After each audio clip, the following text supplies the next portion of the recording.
से आपको रूबरू करा देते हैं। अमित तिवारी, प्रवक्ता भारतीय जनता पार्टी, हमारे साथ मौजूद हैं। अमित जी का बहुत स्वागत है। डॉक्टर शिवानंद हुल्यालकर हमारे साथ प्रवक्ता कांग्रेस से मौजूद हैं। शिवानंद जी का बहुत स्वागत है। अशोक तिवारी जी, प्रवक्ता समाजवादी पार्टी, हमारे साथ हैं। अशोक जी का बहुत स्वागत है। और डॉक्टर परमवीर सिंह जी हमारे साथ राजनीतिक विश्लेषक मौजूद हैं। परमवीर जी का बहुत स्वागत है। परमवीर जी, सरकार ने जातिगत जनगणना कराने के लिए मंजूरी दे दी है।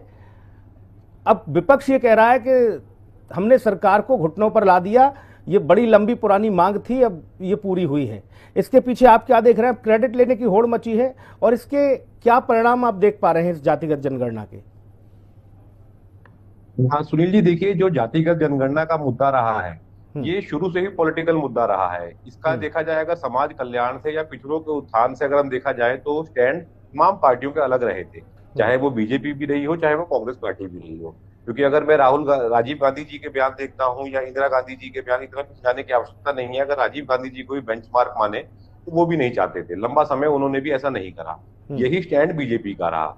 लेकिन हुआ क्या था साहब, देखिए, सुप्रीम कोर्ट ने भी कई बार इसके ऊपर पॉइंट आउट किया था कि जातियों के बीच में भी जातियां पीछे हट गई हैं। जैसे अगर ओबीसी की बात करें, समझने के लिए बात है, यूपी और बिहार के अंदर ओबीसी कोटा के अंदर ज्यादा यादव हावी है उन लोगों ने, या हरियाणा के अंदर या यूपी के अंदर भी देखे, वेस्टर्न यूपी में तो जाट बिरादरी जो है वो हैवी है। सुप्रीम कोर्ट ने भी पॉइंट आउट किया था और हरियाणा सरकार ने अभी उन्होंने जातियों का वर्गीकरण करना भी शुरू करा है सुप्रीम कोर्ट के आदेश अनुसार। डाटा कलेक्ट करना बहुत जरूरी है। लेकिन यहाँ पर एक बात आम आदमी को समझने वाली बात यह है कि मान लीजिए अभी तो बेंचमार्क है 50% रिजर्वेशन का, हम इसको खत्म करवा देते हैं और 100% आरक्षण कर देते हैं। क्या हर एक व्यक्ति जो ओबीसी कम्युनिटी से आता है उसके पास नौकरी होगी? जवाब है साफ ना, ऐसा नहीं होगा। ये ज्यादा करके इलेक्शनरिंग के हिसाब से ही मुद्दा है, ज्यादा करके देखा जाए तो। अगर हमें समाज कल्याण की बात करनी है तो डाटा जरूर चाहिए, लेकिन उस डाटा को कहते चाहे बैंक लोन के हिसाब से हो या अगर कोई लोग नया स्टार्टअप शुरू करते हैं उनको योजनाओं में लाभ मिलना हो बैंकिंग के हिसाब से, वहां लाभ मिलेगा। लेकिन एक आम जनमानस समझता है कि जब यह लागू होगा तो मेरे पास सरकारी नौकरी होगी। ऐसा नहीं होने वाला है। ये ज्यादा करके धड़ेबंदी करने के लिए हिसाब से यूज किया जाता है कि जिससे इलेक्शंस में फायदा मिल सके। जनता को ये बात समझनी होगी। डाटा बहुत जरूरी है, ठीक है, कोई दिक्कत नहीं है, लेकिन अगर सोचिए पॉलिटिकल फायदा मिलेगा उस चीज से तो मुझे नहीं लगता। ये होड़ लेने की आड़ लगी हुई है कि आज का युवा बड़ा समझदार है। वो राजीव गांधी जी के वो बयान भूला नहीं है अभी तक भी, जब वो कहते थे कि इन सब जातीय आरक्षण के बिगाड़। और यहाँ पर मैं कंक्लूड करूंगा, अंग्रेजों ने इसी जातिगत जनगणना को लेकर सूद डालने का काम बहुत अच्छे से किया था। तो ऐसा ना हो कि ये होड़ लेने की कोशिशों में दिक्कत हो जाए। अब यहाँ पर एक बात बहुत अच्छी हुई है, जाति जनगणना सबकी होगी। जैसे मुस्लिम समाज छूट जाता था इन चीजों में, कितना पसमंदा है, कितना अगड़ा मुस्लिम है, कितने कुरैशी हैं, कितने नाई हैं, वो सब चीजें सामने आएंगी तो वहां पर जनता को पता लगेगा कि कौन लोग ऊपर बैठे हुए हैं, आरक्षण का मजा लेकर कौन लोग ऊपर बैठे हुए हैं। जहां उन सब चीजों का पता लगेगा तो क्लैरिटी आएगी समाज के अंदर इन चीजों से। बिल्कुल। डॉक्टर शिवानंद जी, कांग्रेस बड़े फलक पर जाति जनगणना की मांग करती रही है, इसलिए मेरा अगला सवाल आपसे है। समाजवादी पार्टी के पास जाऊंगा, लेकिन पहले देश भर में चूंकि आप जाति जनगणना की मांग करते चले आ रहे हैं, इसे किस तरह से देख रहे हैं? सरकार ने इसके लिए मंजूरी दे दी है और इसमें अब क्रेडिट लेने की होड़ मची हुई है। सुनील जी, हमारा नेता राहुल गांधी जी को ये पूरा श्रेय जाता है, इंडिया गठबंधन को श्रेय जाता है। दूसरी बात, भारत जोड़ो यात्रा कन्याकुमारी से लेके कश्मीर तक हमारा नेता राहुल गांधी जी SC ST OBC किसान सबके छोटे छोटे व्यापारी, इनके साथ डिस्कस करके उनके साथ सब जानकारी लिया। जाति जनगणना 2011 में एक बार हुआ था, उसके बाद कभी नहीं हुआ। कोविड के टाइम 2021 में करने का प्रयास हुआ था, उस टाइम भी नहीं हो पाया। इसका पूरा श्रेय आदरणीय upcoming prime minister Rahul Gandhi ji को श्रेय जाता है। इंडिया गठबंधन अखिलेश जी को, तेजस्वी यादव, ममता बनर्जी, शरद पवार जी, उद्धव ठाकरे जी, स्टालिन जी, उत्तराखंड, जम्मू कश्मीर, हरियाणा में जो हुआ ओबीसी में उधर भी गड़बड़ी हो गया। तो उस वजह से ये जो जाति जनगणना एक बार होने दो ना, दूध का दूध पानी का पानी होने दो, लेकिन इसका टाइम पीरियड भी नरेंद्र मोदी सर ने अभी तक आप लोगों के पास ये बड़ा मुद्दा था जातीय जनगणना, देश भर में आप इसको लेकर अलग जगा रहे थे।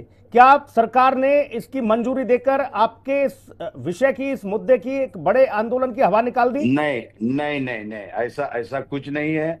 अपोजिशन लीडर, इंडिया गठबंधन, संविधान के रिस्पेक्ट करके आदरणीय देश के प्रधानमंत्री नरेंद्र मोदी जी को मैं शुक्रिया करना चाहता हूँ। कांग्रेस पार्टी पूरी तरह से नरेंद्र मोदी के साथ है, केंद्र सरकार के साथ है, कांग्रेस पार्टी उनके साथ खड़े होंगे। दूसरी बात, ये पूरा का पूरा श्रेय आदरणीय राहुल गांधी जी, आप राहुल गांधी जी को श्रेय दे रहे हैं शिवानंद जी। कुछ लोग समाजवादी पार्टी अखिलेश जी को श्रेय दे रही है, उधर बिहार में लालू जी को क्रेडिट दिया जा रहा है, नीतीश बाबू अपना खुद क्रेडिट, ये मसला समझ नहीं आया। मान लीजिए एनडीए के लोग तो इस बात को कह रहे हैं कि हमारे प्रधानमंत्री ने ये हमारी इच्छा पूरी कर दी, लेकिन इंडिया गठबंधन जो आपका है उसमें हर दल अपने लिए क्रेडिट मांग रहा है भाई। सुनील जी, तेलंगाना, कर्नाटक और बिहार जी, ये तीनों जगह हमारे पास ब्लूप्रिंट रेडी है। और लेकिन जाति जनगणना करने का जो पावर है, अधिकार है संविधान के हिसाब से, वो केंद्र सरकार के हाथ में है। हमने ऑलरेडी ब्लूप्रिंट रेडी है हमारे पास, हम पूरा सहायता करने के लिए रेडी है। जल्द से जल्द जाति जनगणना होना चाहिए, सबको गौर, गरीब, दलित, पिछड़ों, SC, ST, OBC सबको न्याय मिलना चाहिए। और दूसरी बात, अगर इतना ही आदरणीय देश के प्रधानमंत्री नरेंद्र मोदी जी बता रहे हैं, अमित शाह जी को रिजाइन लीजिए, हम पाकिस्तान के अगेंस्ट लड़ने के लिए हमने पूरा कांग्रेस पार्टी, इंडिया गठबंधन सपोर्ट किया नरेंद्र मोदी जी को। ये भटकाने का एक सिस्टम है, कोई बात नहीं है, कोई क्रेडिट नरेंद्र मोदी जी का कोई जाता नहीं, ये पूरा श्रेय ये बात मालूम थी कि कांग्रेस ये विषय जरूर लेके आएगी कि ऐसे वक्त में ये भटकाने के लिए किया जा रहा है। भाई अशोक तिवारी जी, भटकाने का एक मुद्दा है सर ठीक है सर, ठीक है, लेकिन भटकाना क्या, आपकी मांग तो पूरी हुई ना सर, जो लंबे अरसे से आप मांग कर रहे थे। अब इसे भटकाना कह लो, लटकाना कह लो, जो कहना कहो। अशोक तिवारी जी, जाति जनगणना होना चाहिए। हमने पहले से हमारा नेता आपके एक बड़े आंदोलन की पार्लियामेंट हाउस में। सर आप रुक जाइए, शिवानंद सर आपने पूरा बोला, आप रुक जाइए। अशोक जी जी सुनील जी, आप लोगों का जो बड़ा विषय था, जो चुनाव के लिए बड़ा हथियार बनता था सत्ता पक्ष को घेरने के लिए, वो हथियार छीन लिया गया। जी जी, देखिए सर, जनता ही सर्वोपरि है। ना हम सर्वोपरि है, ना आप सर्वोपरि है, ना भाजपा सर्वोपरि है, ना कोई दल सर्वोपरि है, जनता सर्वोपरि है। जी, इस बात को कोई भी दुनिया में इनकार नहीं कर सकता। जहाँ लोकतंत्र होता है वहाँ जनता का ही चलता है, जनता की ही चलती है। सवाल इस बात का है कि जनता की आंखें देख रही हैं कि कौन सा आंदोलन कब से चल रहा है, आदरणीय नेताजी के समय से क्या चल रहा है, जाति जनगणना की मांग कब से उठाई जा रही है, कितनी पुरानी है ये मांग। सच्चाई ये है, समाजवादियों का आंदोलन रहा है और समाजवादी हमेशा इस बात को उठाते रहे हैं, चाहे नेताजी मुलायम सिंह यादव जी हो। ध्यान से सुनना भैया शिवानंद जी, अशोक जी को ध्यान से सुनिएगा आप। अगर आप सुनना चाहेंगे तो डिबेट अच्छी हो जाएगी, नहीं सुनेंगे तो डिबेट अच्छी नहीं होगी। मैंने तो शिवानंद जी को कहा कि ध्यान से सुनिए तिवारी जी की बात। हाँ जी सुनील जी, तो मैं कहना चाहता हूँ कि ये बहुत पुरानी मांग रही है, जिस पर समय समय पर समीक्षा होती रही है और भारतीय जनता पार्टी इसके पक्ष में कभी नहीं रही है। ये पूरी देश की जनता जानती है, उत्तर प्रदेश की जनता भली बात जानती है कांग्रेस का क्या रोल है। कांग्रेस अब हमारे साथ है, आज इंडिया गठबंधन में है, पुरजोर मांग रखती है, हम स्वागत करते हैं कांग्रेस की बात का। सवाल इस बात का है, अब जब कांग्रेस भी साथ में आ गई, समाजवादी मजबूत हो गए, इंडिया गठबंधन मजबूत हो गया, अंततः जब कहीं पर कोई भी कोर कसर बाकी नहीं रह गई, भारतीय जनता पार्टी चारों खाने चित्त हो गई जब, और 24 के चुनाव में उसने अपना हश्र देख लिया। 24 में इंडिया गठबंधन ने मजबूती से और अखिलेश यादव जी के नेतृत्व में उत्तर प्रदेश में 37 सीटें हमने जीती, वो मुंह की खा गए। अब उनको कुछ जब दिखाई नहीं दे रहा था, तब अंततः एन के इन प्रकार उनको ये कार्य करना पड़ा, मजबूर होना पड़ा करने के लिए। ये श्रेय देने का विषय नहीं है, जनता श्रेय देगी, जनता जानती है किसने क्या किया है। हम कोई ऐसी तरह की बात नहीं करते हैं। नंबर एक, बहुत बढ़िया, बहुत अच्छी बात कही आपने, बहुत अच्छी बात कही अशोक जी। मैं कहना चाहता हूँ जी, अब समय आया है, अब तो घोषणा हो गई है जाति जनगणना की। अब जाति जनगणना जब होगी, उसमें किस जात की कितनी संख्या है, उसका सामाजिक आधार क्या है, सामाजिक स्तर क्या है, उसका आर्थिक स्तर क्या है, सारी बातों की विवेचना होगी। तो नए सिरे से हम उसको कैसे, किन योजनाओं में आगे बढ़ाएंगे। ठीक है सर, आरक्षण का क्या प्रावधान होगा, अब इसकी तैयारी शुरू कोटे कर में दीजिए, कोटा होगा, अब इसकी क्या तैयारी चीज शुरू होगा, कर दीजिए अपने ये स्तर पर, डिसाइड पार्टी होगा। स्तर पर। इस पर हमारी निगाह रहेगी। और सर्वोच्च निगाह नहीं न्यायालय सर, भी हमारे यहाँ अब है। तो तैयारी भारतीय शुरू जनता कर देनी पार्टी चाहिए कोई आपको भी अभी से। हिला हवाली इसमें करने नहीं देंगे उसको हम। जी ठीक है, मैंने कहा अब तो तैयारी आप लोगों को अपने स्तर पर शुरू कर देनी चाहिए, जिसकी जितनी संख्या भारी बिल्कुल उसकी तैयारी उतनी मजबूत हिस्सेदारी। है। ठीक, हमारी अशोक जी, आगे हमारी पैनी निगाह जो है भारतीय जनता पार्टी की कुशलता पर है कि अब इसमें क्या अशोक कुशलता भाई, करेगी, अशोक भाई, कैसे वो बेईमानी लच्छेदार करेगी, लच्छेदार कैसे वो बातें कमजोरी टीवी दिखाएगी, चैनल पर बड़ी कैसे अच्छी वो लगती है। मनुवाद लाएगी, सामंतवाद लाएगी। अब अशोक उसका- जी, उसकी लच्छेदार गर्दन बातें हमारे टीवी चैनल पर बड़ी हाथ में अच्छी होगी, लगती बिल्कुल। है, हमारी लेकिन निगाह आपने है, जिस जनता कांग्रेस की का निगाह जिक्र है, किया उस कांग्रेस पिछड़ों ने की ही निगाह हवा है, निकालने का काम दलितों की किया। निगाह है। ठीक, भारतीय आज जनता आपने पार्टी कहा को कि हम हिला इतने हवाली मजबूत हो गए अब नहीं कांग्रेस करने के आने के देंगे। बाद कि अपना सरकार अधिकार चारों हम खाने चित हो गई। लेकर ठीक है सर, रहेंगे। अभी जी। रुकना होगा। अशोक तिवारी जी रुक जाइए सर। अमित तिवारी जी, जी भाई जी। विपक्ष कह रहा है कि देखो चारों खाने चित कर दिया, नहीं कर दिया, हम इतने मजबूत हो गए कि आपको आखिरकार जातिगत जनगणना करानी पड़ी।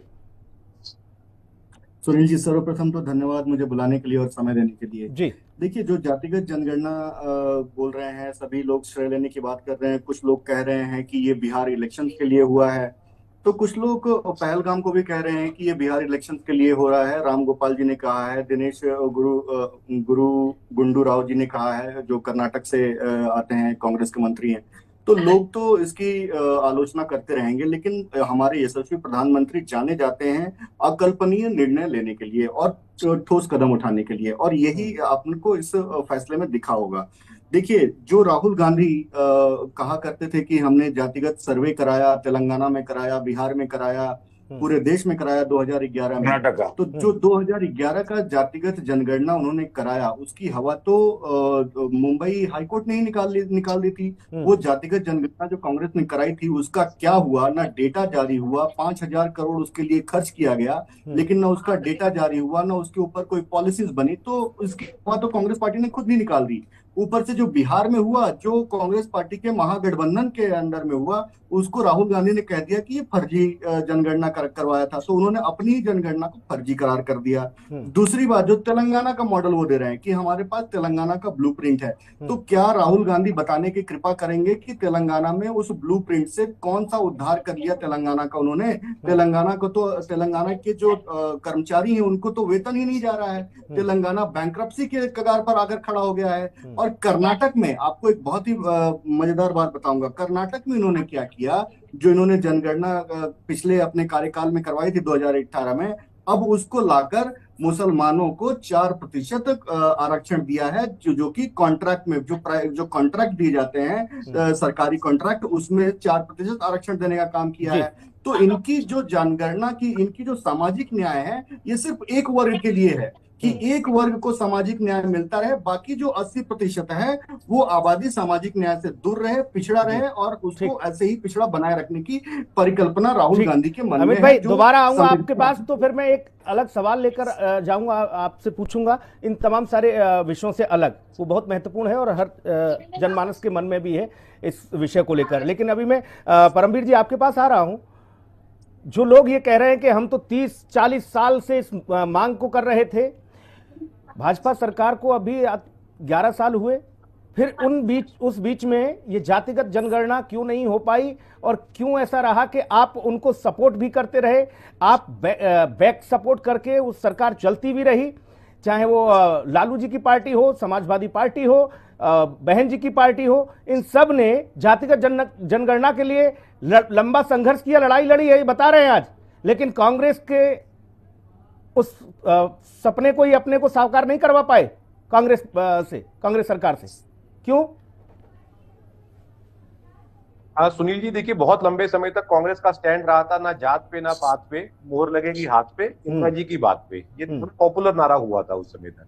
मुस्कुरा रहे राजनीतिक समीकरण बदलते रहते हैं, तो देश के राजनीतिक समीकरण बदलते रहते हैं, तो आज समीकरण बदला है, तो देखिए जात पात की बात भी हो रही है। और ठीक है, डाटा बहुत जरूरी है, लेकिन साहब बदलाव कोई भी होता है वो घर से शुरू होता है। अगर आप तमाम पार्टियों को देखें, चाहे वो समाजवाद के विचार के ऊपर उभरी हुई पार्टी हो, या कांग्रेस हो या भाजपा भी हो, अगर आपको सबसे पहले इसको लागू करना है तो अपने पार्टी के जो जनरल सेक्रेटरीज होते हैं, मंत्री, प्रदेश अध्यक्ष, इन सबको भी इसी कैटेगरी से आपको सॉर्ट आउट करना चाहिए, आपको देना चाहिए, वहां पर उनको पद देना चाहिए। क्योंकि अगर हम सरकारी नौकरी की बात करते हैं तो सर वो तो क्रेडिबिलिटी, वो तो आपकी पढ़ाई लिखाई के ऊपर डिपेंड करती है, तो उसमें लोग ले रहे हैं अपने आप से। तमाम हम देख रहे हैं कि बहुत नीचे स्तर से लोग आते हैं और आईएएस आईपीएस बहुत बड़े बड़े अधिकारी बन जाते हैं। कोटा का फायदा मिला उनको, लेकिन कोटे के अलावा उन्होंने पेपर पास किया है। लेकिन राजनीति की जो पॉलिटिकल पोस्ट होती हैं, ये तो बिल्कुल प्योर इन्हीं चीजों पर आधारित है, तो यहीं पर देना चाहिए सबसे पहले। हमने क्या देखा कि समाजवाद के नारे पे जो पार्टियां बनी हैं वो तो एक फैमिली के आधार पर ही चल रही हैं, क्योंकि उनके लिए वो सीट सुरक्षित है परमानेंटली। जैसे समाजवादी पार्टी में कोई सोच सकता है कि राष्ट्रीय अध्यक्ष अखिलेश जी के बेटे ही होने वाले हैं, या मायावती जी का अगर हम देखें तो आकाश आनंद फिर से वापस आ रहे हैं। कांग्रेस के देखें तो वहां पर भी सुरक्षित है सीटें सारी की सारी। ये तो यहाँ पर लागू करना चाहिए कि जो कार्यकर्ता बहुत जमीन से काम कर रहा है और उस कैटेगरी से आता है, तो आप उसको बनाइए, जनरल सेक्रेटरी बनाइए, आप उसको प्रमुख बनाइए, आप उसको प्रदेश अध्यक्ष बनाइए, वहां पर लागू करना होगा। डेटा आपके पास आ जाएगा, इसको लागू करना चाहिए। और देखिए ये समाज के अंदर से पॉलिटिक्स, समाजवादी पार्टी के लिए तो समाजवादी पार्टी के लिए परमवीर जी ये नहीं साफ हो जाता है अभी से कि वहां तो भैया यादवों की हिस्सेदारी ज्यादा है, तो अखिलेश यादव जी रहे तो क्या दिक्कत है उसमें, है? सुनील जी, यहाँ पर भी पेच है। देखिए यादवों की हिस्सेदारी तो है, लेकिन यादव रिप्रेजेंटेशन केवल वैवाहिक परिवार करने वाला है, यादवों का रिप्रेजेंटेशन केवल वही करने वाले हैं। यादव लड़का, देखिए लालू जी ने कभी नहीं कहा कि वो यादवों के उत्थान के लिए कर रहे हैं काम। यदि ऐसा होता तो तेजस्वी जी के किसी और अच्छे से पढ़े लिखे यादव लड़के को उठाकर वो बनाते तेजस्वी जी के, ऐसा नहीं हुआ। या मुलायम सिंह जी ने भी चॉइस करी तो अपने बेटे की ही करी। बात क्या है कि यादवों का रिप्रेजेंटेशन केवल एक यादव परिवार एक करेगा, बाकी यादव उनके पीछे चलेंगे। शिवानंद ये चीजें खत्म होनी चाहिए। ठीक है शिवानंद जी, जातिगत जनगणना हो जाने से जो लोग इस बात की उम्मीद कर रहे हैं, खासतौर पर राजनीतिक दल, कि बहुत बड़ा बदलाव आ जाएगा और सब देखिए बिल्कुल चकाचक हो जाएगा, ऐसा क्या आपको लग रहा है कि इससे बहुत बड़ा परिवर्तन होने वाला है और जो पिछड़े हैं वो बड़ी हिस्सेदारी उनको मिल जाएगी, या तमाम सारी चीजें कैसे आप देख पा रहे हैं कि स्वरूप बदल जाएगा सब कुछ? अभी जो परमवीर सिंह सर ने और अशोक सर ने, जो सपा के जो प्रवक्ता साहब है, उनसे मैं सहमत हूँ, क्योंकि मुलायम सिंह सर ने और अखिलेश यादव जी ने काफी दिनों से पीछे जाति जनगणना, लेकिन उसको सर अब तो आपको वैसे भी सहमत होना पड़ेगा सर। नहीं, उन्होंने ये भी तो कहा कि लंबे अरसे से जात पर न पात पर मोहर लगेगी हाथ पर, है? सुनिए, इंडिया गठबंधन हम एक साथ में मिलके हमने ताकत लगाया, पार्लियामेंट हाउस में अपोजिशन लीडर हमारा नेता राहुल गांधी जी ने आवाज उठाया, उसको सपोर्ट अखिलेश जी ने दिया, इंडिया गठबंधन ने दिया। वो प्रेशर बना के नरेंद्र मोदी के सामने पर्याय कुछ भी नहीं था, करने बिना 100% दबाव था। वो दबाव हमारा जीत, इंडिया गठबंधन हमारा। सर अच्छी बात है। बगबोर्ड पर भी आप लोगों ने सड़क चौराहे से लेकर न जाने क्या क्या कहा था, खून बहा देंगे, ये बहा देंगे, वो दबाव में नहीं आए हैं, वो बगबोर्ड ले आए। सुनील जी, वक्फ बोर्ड में इतना चिंता, नरेंद्र मोदी जी इतना बड़ा ईद हुआ, एक बार भी मुस्लिम बांधवों को शुभकामना नहीं दिया। इतना वक्फ बोर्ड का इतना प्यार, इतना मोहब्बत, अगर नरेंद्र मोदी साहब के अगर दम है, आज भी मुकेश अंबानी जी का जो एंटीना पैलेस है। अब मेरा जो मूल सवाल था सर, उस पर आइए, कैसे बदल जाएगी पिछड़ों की तकदीर?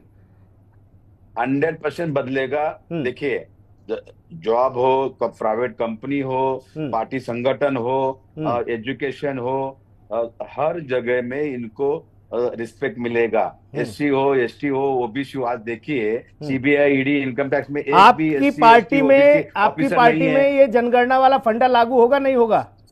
100% या गांधी परिवार ही चलेगा सब कुछ? 1000% होगा। इंडिया गठबंधन में एससी, एसटी, ओबीसी। अरे भैया, मैं कांग्रेस की पूछ रहा हूँ, गठबंधन के लोग तो अभी हैं मेरे साथ, अशोक जी भी हैं गठबंधन है, वो अपना बताएंगे। मैं आप बताइए कांग्रेस का। इंडिया गठबंधन हम साथ में मिलके हम जरूर करेंगे। और दूसरी बात सुनील जी, सिर्फ ये तो टेलर है, पिक्चर अभी बाकी है। नीतीश कुमार, चंद्रबाबू नायडू, केंद्र सरकार गिरना तय है, वो हमारे पास आ रहे। चलिए ठीक है, अब इसके लिए अमित भाई मुस्कुरा रहे हैं कि आपने अभी ये सपना देखना छोड़ा नहीं।